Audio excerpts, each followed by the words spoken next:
أعوذ بالله من الشيطان الرجيم. بسم الله الرحمن الرحيم.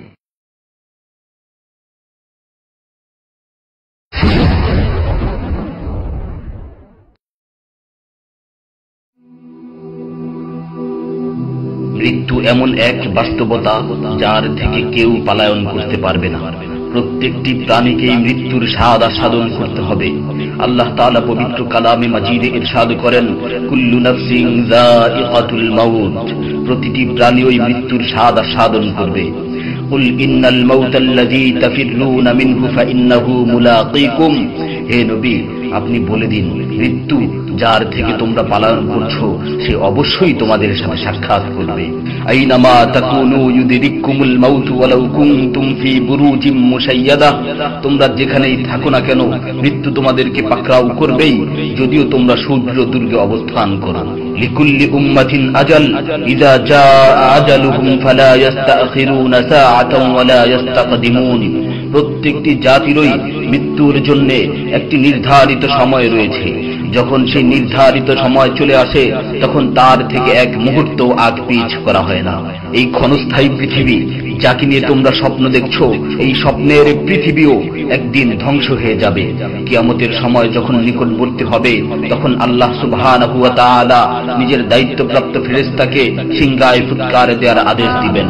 অতঃপর ফেরেশতা সিংহায় ফুঁক দিবেন, ফলে পৃথিবী ও পাহাড় সমূহ উত্তোলিত হবে, চূর্ণ বিচূর্ণ হয়ে যাবে, আকাশ ফেটে টুকরো টুকরো হয়ে যাবে এবং নক্ষত্র সমূহ ঝরে পড়বে, সূর্য তার কিরণ হারিয়ে ফেলবে, সমুদ্রকে উত্তাল করে তোলা হবে। সেদিন কিয়ামতের ভূমিকম্প ও কিয়ামতের ভয়াবহ অবস্থা দেখে সকলেই মৃত্যুবরণ করবে।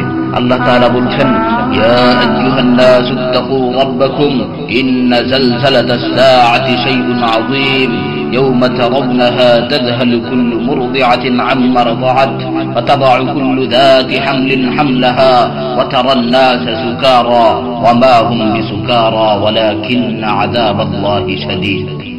হে মানুষ, তোমরা তোমাদের প্রতিপালককে ভয় করো, নিশ্চয়ই কিয়ামতের প্রকম্পন এক ভয়ঙ্কর ব্যাপার। সেদিন তোমরা দেখবে প্রত্যেক স্তন্যদানকারিণী আপন দুগ্ধপোষ্য শিশুকে ভুলে যাবে এবং প্রত্যেক গর্ভধারিণী তার গর্ভপাত করে ফেলবে। তুমি দেখবে মানুষকে পাগলের মতো, আসলে ওরা পাগল নয়, তবে আল্লাহর আযাবই হবে কঠিন।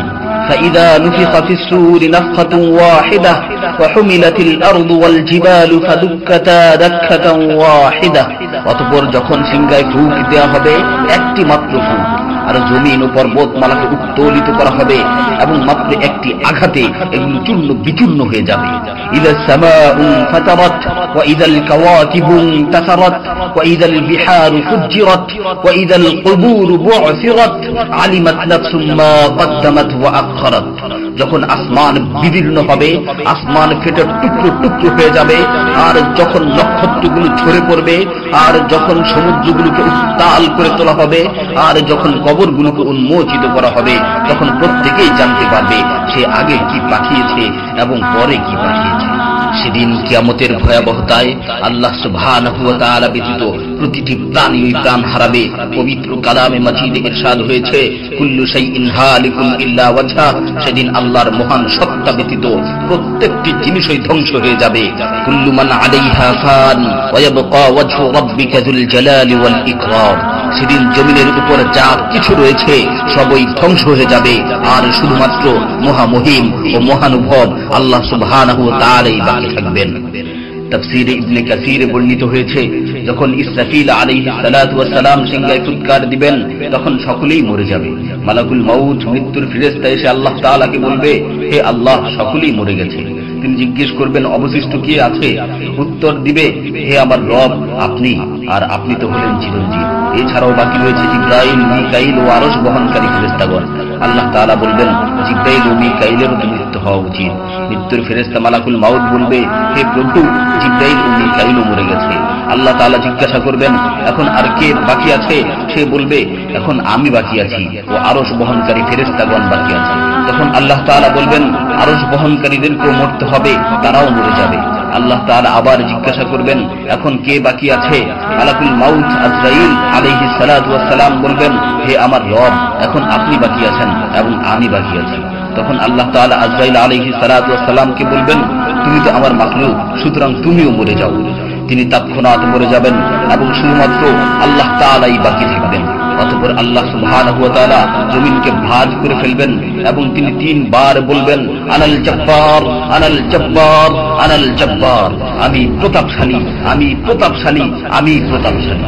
অতঃপর তিনি 3 বার জিজ্ঞাসা করবেন, লিমানিল মুলকুল ইয়াউম, লিমানিল মুলকুল ইয়াউম, লিমানিল মুলকুল ইয়াউম, আজকের রাজত্ব কার, আজকের সার্বভৌমত্ব কার, আজকের আধিপত্য কার?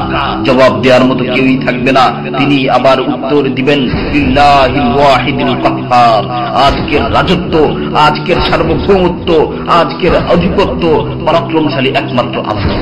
ইবনে ওমর রাদিয়াল্লাহু তাআলা আনহু হতে বর্ণিত অপর এক হাদিসে ইরশাদ হয়েছে, কিয়ামতের দিন আল্লাহ সুবহানাহু ওয়া তাআলা আসমান জমিনকে ভাঁজ করে নিজ হাতে গুটিয়ে নেবেন। অতঃপর বলবেন, আনাল মালিক, আনাল জব্বার, আনাল মুতাকাব্বির, আমি বাদশা, আমি প্রতাপশালী, আমি অহংকারী।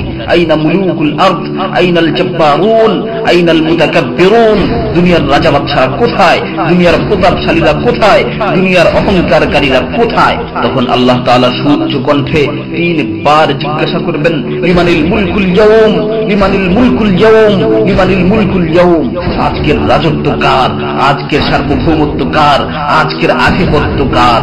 অতঃপর তিনি 3 বার উত্তর দিবেন, লিল্লাহিল ওয়াহিদিল কাহ্হার, আজকের সার্বভৌমত্ব, আজকের রাজত্ব, আজকের আধিপত্য প্রতাপশালী একমাত্র আল্লাহ সুবহানাহু ওয়া তাআলা।